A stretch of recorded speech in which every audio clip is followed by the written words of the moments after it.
স্বামী স্ত্রী সহবাস বা ফিজিক্যালি ইন্টিমেট ইন্টারকোর্সের সময় স্ত্রীর একটি মাত্র ভুলে স্বামীর মৃত্যু নিশ্চিত হতে পারে। সেটি হচ্ছে স্বামী স্ত্রী যখন একান্তে মিলিত হয় তখন উভয়ের থেকে প্রশান্ত চিত্ত লাভ করার চেষ্টা করে। এমতো অবস্থায় কোনো স্ত্রী যদি স্বামীকে মানসিকভাবে প্রশান্ত চিত্ত না করাতে পারে, কোনো স্ত্রী যদি সহবাসের সময় স্বামীকে যথাযথ সময় না দেয়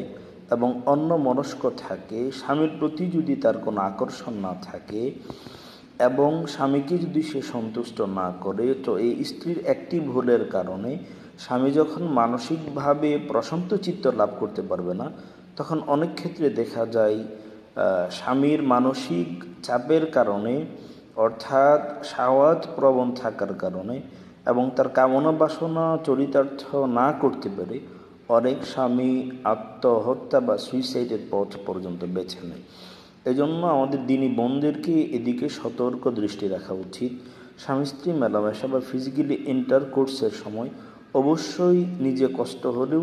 স্বামীকে স্যাটিসফাইড করা স্ত্রীর উপরে দায়িত্ব এবং এটা বাধ্যতামূলক ওয়াজিব একটা বিষয়। কারণ স্ত্রী স্বামীকে সন্তুষ্ট না করতে পারলে স্ত্রীর আমলনামায় গুনাহ হবে এবং স্বামীর মৃত্যু পর্যন্ত